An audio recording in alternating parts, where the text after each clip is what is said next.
کہیں دیپ جلے کہیں دل۔ اس ناول کو تحریر کیا ہے کیسرا حیات نے۔ محسن رضا ٹھیک کر گھر آیا تو اس کا دل کہیں کھو گیا تھا۔ یوں لگتا تھا جیسے اس کی کوئی شے کھو گئی ہو۔ اس کا نہ تو اپنی پڑھائی میں دل لگتا اور نہ ہی بچوں کو پڑھانے کو دل چاہتا۔ وہ بات کسی اور سے کر رہا ہوتا اور ذہن میں یمنا ہوتی۔ بستر پر لیٹ کر آنکھیں بند کرتا تو یمنا کی موجودگی اسے اپنے آس پاس محسوس ہوتی۔ دل ایک ایسے احساس سے دوچار ہو رہا تھا جو تکلیف دہ بھی تھا اور مسرور کن بھی، جو دل کو خوشی بھی دیتا تھا اور آہیں بن کر تکلیف بھی۔ وہ اس کے دیے ہوئے موبائل کو بار بار نکال کر دیکھتا رہتا، اسے مضبوطی سے تھام کر یمنا کے ہاتھوں کا لمس محسوس کرتا، کبھی اسے اپنی بند آنکھوں سے لگاتا تو کبھی دل کے ساتھ۔ کبھی کبھی اسے اپنی حرکتیں بے حد عجیب لگتی۔ وہ خود اپنے آپ کو دیوانہ کہتا، کبھی بے وقوف اور کبھی پاگل۔ جو کچھ بھی تھا وہ اب اپنے آپ کو نارمل نہیں سمجھ رہا تھا۔ کبھی کبھی اسے یقین نہ آتا کہ اتنے امیر کبیر خاندان سے تعلق رکھنے والی لڑکی اس قدر اچھی اور مخلص بھی ہو سکتی ہے۔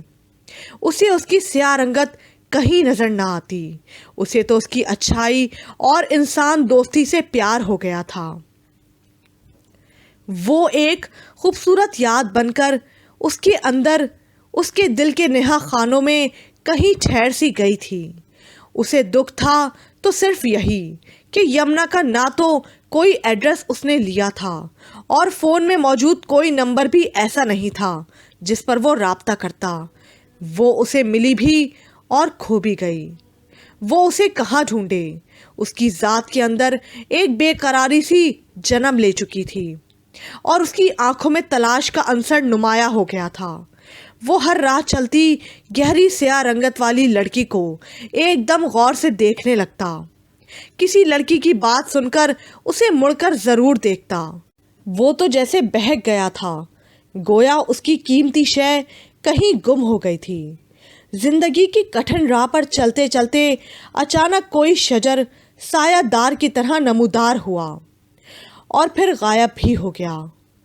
محسن رضا نے میٹرک کے امتحانات دیے تھے اور رزلٹ کا انتظار کر رہا تھا۔ اس کا باپ ٹھیکیدار تھا۔ وہ زیادہ خوشحال تو نہیں تھے مگر گزر بسر اچھی ہو رہی تھی۔ اچانک جام شوروں میں ان کی خالہ کی ڈیتھ ہو گئی۔ اس کے ماں باپ دونوں تعزیت کے لیے وہاں گئے اور واپس گھر آتے ہوئے بس کا بہت برا ایکسیڈنٹ ہوا اور وہ دونوں موقع پر ہی جاں بحق ہو گئے۔ محسن رضا سے چھوٹے 3 بہن بھائی تھے۔ رشتے میں صرف ایک پھوپھی حلیمہ تھیں جو حیدرآباد میں رہتی تھیں اور ان کے شوہر عرصہ دراز سے فالج کے مرض کا شکار تھے۔ پھوپھی کی کوئی اولاد نہیں تھی، بس تھوڑی بہت زمین تھی جس کی آمدنی اور اناج سے گھر کا خرچ چلتا تھا۔ محسن اور اس کے بہن بھائیوں کو سنبھالنے والا کوئی نہ تھا سوائے ان کے محلے داروں اور ہمسایوں کے، جنہوں نے اس کی ہمت بندھائی، اس کا بہت ساتھ دیا اور آگے پڑھنے کا مشورہ دیا۔ وہ لائق بھی بہت تھا، ہر کلاس میں ہمیشہ فرسٹ آتا۔ اس کی تعلیمی صورتحال کو دیکھ کر ارد گرد کے سب لوگوں نے اسے پڑھائی کے ساتھ ساتھ اچھی نوکری اور ٹیوشنز کا مشورہ دیا اور یوں زندگی کا سفر جاری ہو گیا۔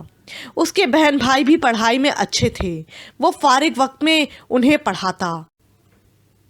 ساتھ والی ہمسائی خالہ صابرہ اس کی بہن سمیرہ اور بچوں کا بہت خیال رکھتی، ان کے لیے کھانا پکاتی، جو ممکن ہوتا ان یتیم اور بے آسرا بچوں کے لیے کرتی۔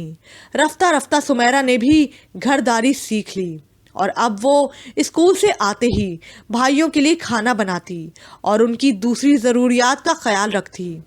محسن رضا انتھک محنت کرتا مگر بہن بھائیوں کے لیے بہت کچھ کرنے کی تمنا اسے ہر وقت بے چین رکھتی۔ محسن نے اپنی ذات کو بالکل بھلا دیا تھا، نہ کبھی نئے کپڑے اور جوتے خریدتا، نہ کبھی دوستوں کے ساتھ باہر گھومنے پھرنے جاتا۔